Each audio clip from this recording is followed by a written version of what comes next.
Hi, I'm Jeff Hirsch. I'm here at the Money Show in Las Vegas with John Buckingham. He's the editor of the Prudent Speculator, and you do a lot of work with dividends. Dividend stocks, generally speaking, what is the value of dividends?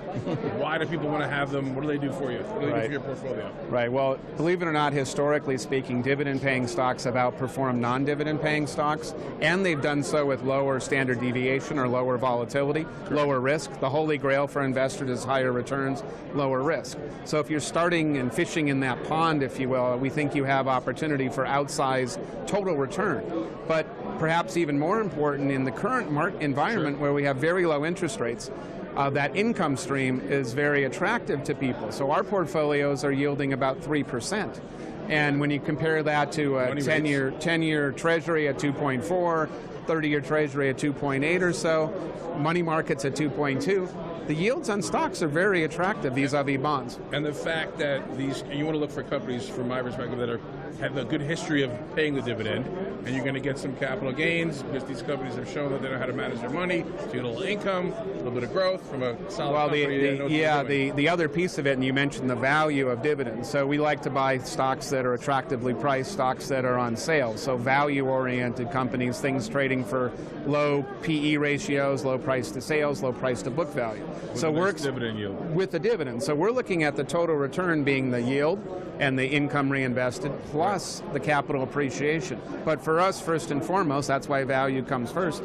It's capital appreciation that we're seeking. The income is an added bonus, and really we utilize it as a risk mitigator and a return enhancer, but more importantly, a risk mitigator. So, we generated excellent long-term returns in our newsletter, but as we've evolved over the years, we want to make sure that we're paying attention to the risk side of the equation, and dividends are a great tool for investors to mitigate risk. You mentioned briefly about reinvesting the dividends. Are we talking about dividend reinvestment plans or some automatic drip program? Is that a... No, well, what we're referring to when I talk about reinvesting dividends, it's having those dollars available to buy other stocks or more of what you have if it's attractively priced. So you're not a huge proponent of the drips?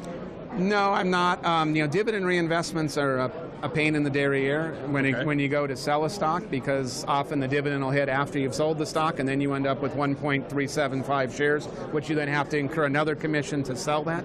So again, we'd rather take those dividends and reinvest them in other undervalued yourself and not leave it up to that company. Right, and for many clients, they have the income need, and so that's satisfying the dollars they need from their portfolio. So just quickly before we go, a few dividend stocks that you like.